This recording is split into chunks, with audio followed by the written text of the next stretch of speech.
Hey, what's up, y'all? This is former NASCAR driver Bill Lester. I'm NASCAR driver Natalie Decker. NASCAR's Chief Hype Officer Mamba Smith. And you're listening to Victory Lane. Victory Lane. Victory Lane Vibes. Let's go.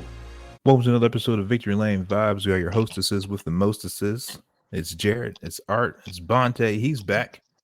We got a special interview for y'all this evening. We got some brothers, so we're gonna let them introduce yourselves, and then we're gonna dive in and see how they got into NASCAR. So Courtney and Cam, whoever want to go first, sound off. All right, I'm Courtney Edmonds. I'm a jack man for the 38 team for front row for Todd Gillen. I'm Cam Edmonds, front changer for the 38 team as well. Yeah, so we at. So as advertised, we got two brothers on the same pit crew, which is that's cool as hell. But also obviously you guys being black is also much cooler to us. So we just wanted to take some time. For those of you who didn't catch it, they got a brief spotlight. I think it was during was it Pocono? Was it Pocono? Was it St. Louis? Oh, St. Louis. I think it was St. Louis. Okay. Was it St. Louis? They got a brief spotlight in St. Louis, and we had the pleasure of meeting Courtney at North Wilkesboro. Arthur and I did, and we brought this idea up. So we finally get to act on it. So, first things first, of course. What were you doing prior to NASCAR? Because I think both of you, I think you were D1 athletes. Y'all, you played some sports before you crossed over. Just give us your background professionally, athletically, and who stole you over to NASCAR. So for me, I was I played football for North Carolina A&T, and how NASCAR came along, it was actually like my dad. I was in high school at the time. I would think I was a junior in high school, and he did a camp. He's a school resource officer in Cary, North Carolina. He did a camp. He does a camp every year with kids, and they went to Hendrick Motorsports. So he did that, and he came home bragging about it, and he brought it up to me, and he thought I brushed him off. At the time, I probably did. I was like, forget that. I'm trying to go play football. I wasn't thinking about NASCAR, but it came back around when I became like a senior in college, and I actually chose NASCAR over football. I didn't play my senior year in football because I seen myself I wasn't gonna make it to the league, so I was like, let me start my career, and I got on the circuit. I started doing like the smaller series like ARCA, trucks, and Xfinity. I was doing those until I worked my way up to where I'm at now. But that's pretty much my story. That's how it started. But Well, with me, I was a baseball guy, so I played baseball at Greensboro College, small school. And me personally, I didn't have no desire to get into NASCAR at all. Didn't watch it, didn't do anything.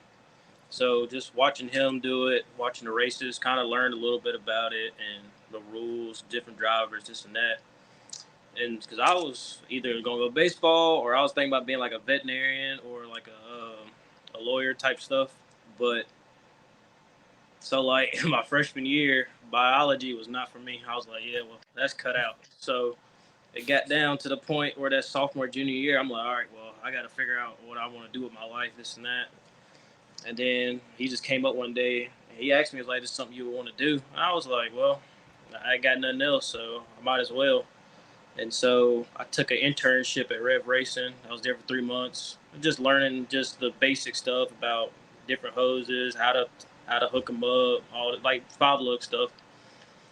And he was like, he got like, because we're at Penske, and he was like, we talked to the coaches, and he was like, I got me a spot on the depot squad when I graduate. Don't worry.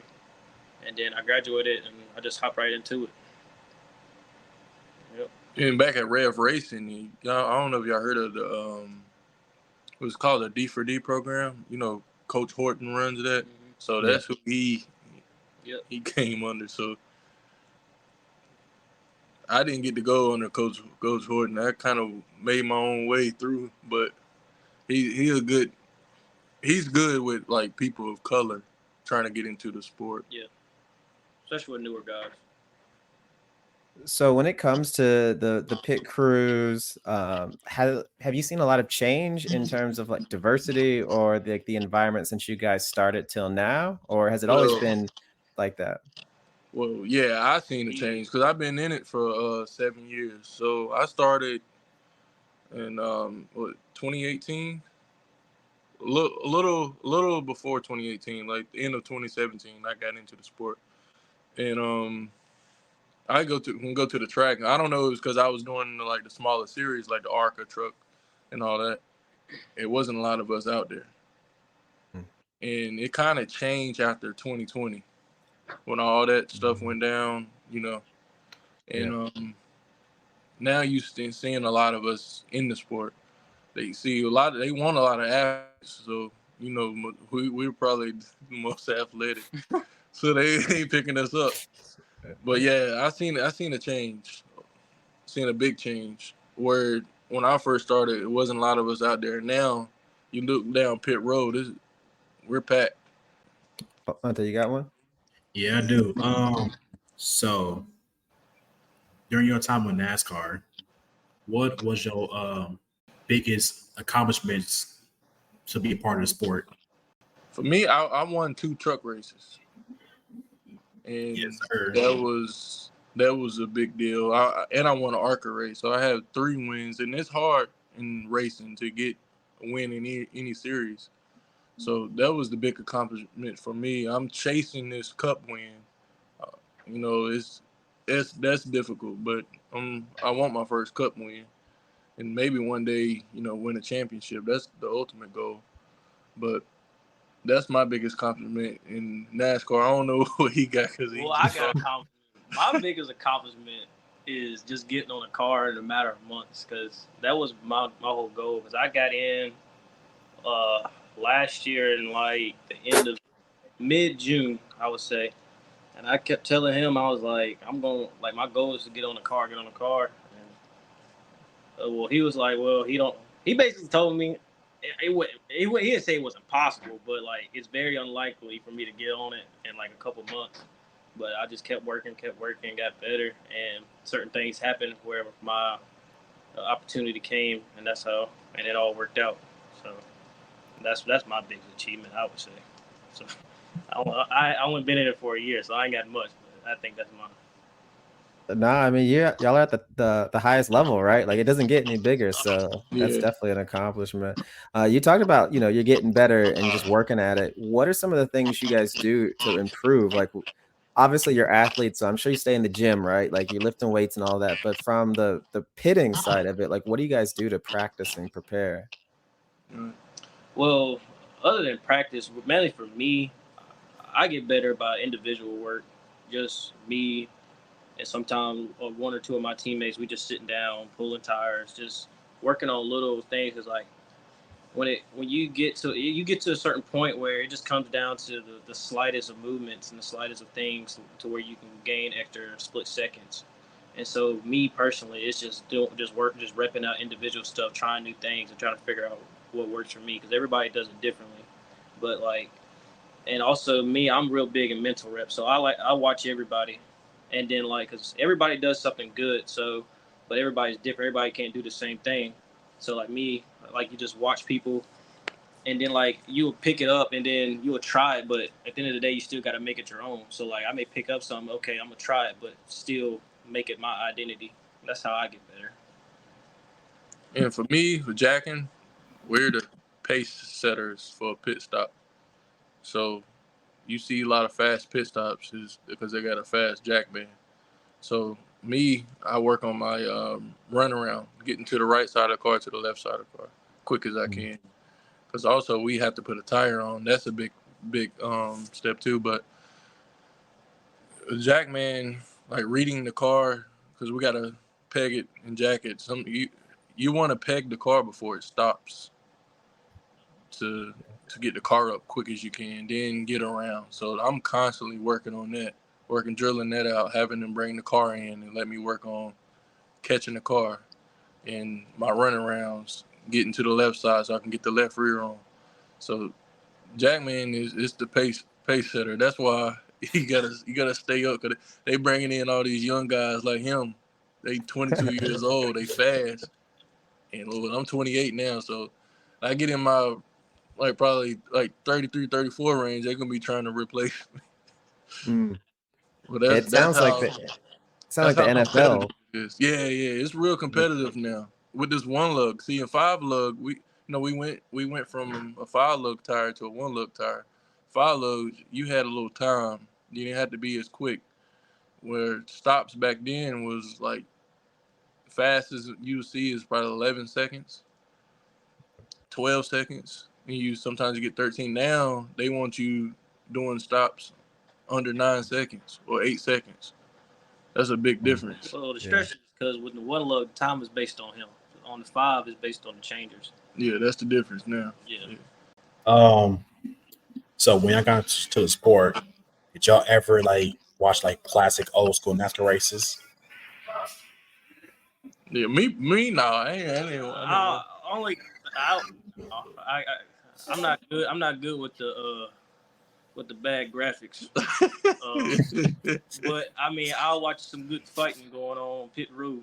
That's kind of my. But as far as watching a full old school race, no. I can respect that. I watch some highlights, like Dale Earnhardt. I watch his highlights. I didn't watch a full race. So when you guys are repping, you guys, you both obviously changed for the same guy with Todd. How much time do y'all spend doing reps with him in the car, right? Because I feel like you have to read him, I would imagine, and he might pit differently than somebody else does, or there's some kind of body language cues or car cues. So I'm just curious, how much time do y'all spend working? Because to me, it almost feels like a quarterback and receivers, right? You guys have to get that time and those reps. But what is that like? Not much. It's rare that the drivers will get in the car, because we pit inside, and we had somebody drives for us there. But as far as them, it's very rare. But that's one of the difficult things about pitting, especially at the track, is different drivers come in differently. And what people don't realize is how a driver come in is a huge it's a big deal when it comes to pit times, because if a driver goes long, that's time wasted, short. So it's hard to you got to just be with a driver for a good amount of time and just know where he stops consistently, because that's why a lot of the top teams, they've been on those cars for years, so they kind of already know where that driver's going to pull in at. They've been together, they got a chemistry, and so that's just the difficult part about not having that time with your driver. It goes back when I was telling you with jacking that we have to work on catching the car good, because we set the time. So quick as I can get my jack under the car to get the car up, they can get the tires out. But if a driver goes long, I have to run and chase it down, and that's time gone. We just killed that stop over. He stopped really short on me, and I got to go backwards. That's time gone. So we can't make up. But if he hits his mark every time, and I'm able to get the jack under there quick, they can get the tires out quick. And that's when you see your fast stops. I think it's really, really important especially for front changers, because I know me, we're trying to catch the car as it's moving. So we're trying to bang that hub as it's still moving, as it's sliding. And we consider ourselves the tone setters of the car, because we're the first ones to touch it. So, I mean, the quicker we can, because me personally, I know everybody, they trying to run that lug off before the car even gets off the ground. So that's why it's just another big thing, but just knowing where he's going to stop. But we don't spend a lot of time pit school with our drivers, like practicing or whatever. But he comes out every now and then, and we do stops with him. And sometimes we'll get, because we're in Penske. The other day, we had Harrison Burton come out and Joey Logano. We had different drivers come out and drive for us for practice.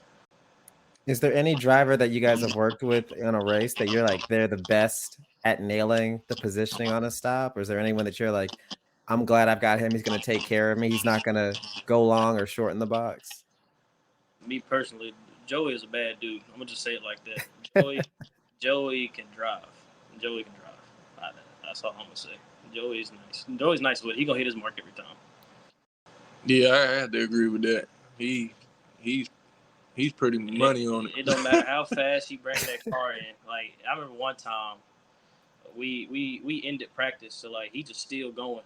So like he just working on bringing the car in. I mean, I think he was playing around a little bit. He was probably bringing that car in about 80 miles an hour, sliding them tires, and was hitting his mark every single time. I was like, that's a bad dude right there. So when they say that, to your point, it's actually good for the driver to slide the tires, does that just help you since the wheel is stopped? You can just put it on the hub and get it off? I would say slide the tires. I mean, you really don't want to slide them too bad because, I mean, well, if we're doing 4 tires, it don't matter. I know, like, certain, like I said, like a super speedway, and, like, we're doing, like, fuel only, you don't want to, like, slide the tires because they get ball spots then. Because I had that happen before. Driver slid in, and they're like, oh, snap, okay, now we got to do 4 tires because it's got ball spots. But would you say slide the tires? It's like a medium. Like, you don't want them to slide and you don't want them to creep in. It's just like a fine line. Like, Yeah, you don't want him. If he slide too bad, he can go long on you and blow through the box. Like, we don't want that. But you don't want him creeping in. So it's a fine line to it. So with the new car, do y'all prefer like to work with the old car or the new car when it comes to pit crew?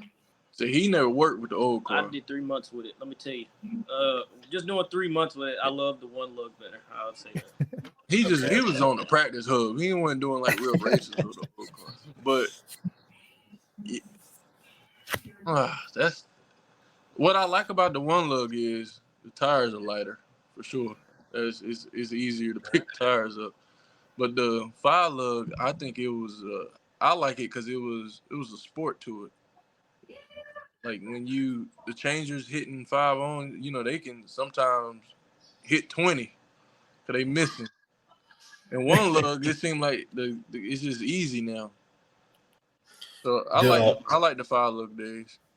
Okay, so like with the one lug, do you like make sure like the lug is completely tight? Because I know like some tire changers, they've got to lock on. I know it can be difficult at times because y'all so quick at it. Yeah, I would say, well, a lot of people don't realize, especially fans, is there's a lot of different variables that go into pitting a car. As far as you got brake dust, debris, all that type of stuff. So like especially like short tracks, the tire heat, all that type of stuff makes a huge difference. And like if a lot of brake dust and debris gets in that wheel well, it takes a little bit longer for it to tighten up, and that's time right there. So like it's just so many different variables that go into pitting a car. Once you get know it, that it can make a stop a little bit more longer than what it should be. So one thing that I didn't realize until I was an adult, like I watched racing since I was little, right? But I never realized that the pit roads are not uniform. Like the boxes are different, the width of the pit road are different. So how do you guys account for that, I guess? Or is it just figure it out and make a play, on Sunday when it comes to that sort of thing? Because I've seen, I think Darlington is really short or really narrow, and there's some other ones that are like that. Like, how do you guys handle that part of it? Well, I think it's bigger for me because I'm a front tire because I got to roll the tire. So, but we have coaches that are really good with that have hit it a long time and know all the tracks. So like, they'll tell us like, okay, like well, this week, pit stall is gonna be shorter, gonna be long, wide, all the type of deals. So in my head, like going through practice, you already have an idea of what you're gonna see at the track. And I like to watch last year's film, like if I haven't never been to that track, so I'll go back, watch the film, and see all the boxes and setups, and see like what I'm gonna have to deal with that for that week. And normally too, like in practice, they usually mark off the box how it's gonna be for the weekend wherever we're going, and that makes a big difference too, because places like Martinsville, as a jack man, when I jack the right side, I'm out there on pit road, cars are like brushing past my back. I can feel them. So, so it's nothing we can really do in practice to prepare for it. So I think we just go for it in the race. But normally that's how they get us prepared in practice. They just mark the box off how it's going to be for the weekend because it changes every week. Yeah, I remember when we had met you down in North Wilkesboro. I remember you prepping the pit box. So that was also something that I had no idea that y'all could do. You put down the well, I forgot what you called it, but it was the residue, so you don't slide when you jump out there. You have that extra security, that extra. Yeah, it's what is it called? It's, we call it sticky. What is that called? I forgot the name of it. But we put it down on the tire tracks and also where we're going to run at so we won't fall. Like places like Vegas and Phoenix. Is very slippery. Phoenix is very slippery. I don't even think I missed a year of not falling down in Vegas. Like I'll fall every year in Vegas. As soon as I take off and go to the left side, I'm falling. But it's slick. It's like ice out there, and you know the brake dust is coming off the cars. It's dusty. And just being in that desert, like that's the worst pit stops to pit on. Yeah. I did not like Phoenix. Phoenix was awful. Well, Phoenix used to be worse. It gotten better, but Vegas is like running on ice. So go ahead. Good, all right. And I was going to say this. You all mentioned that you work for Penske.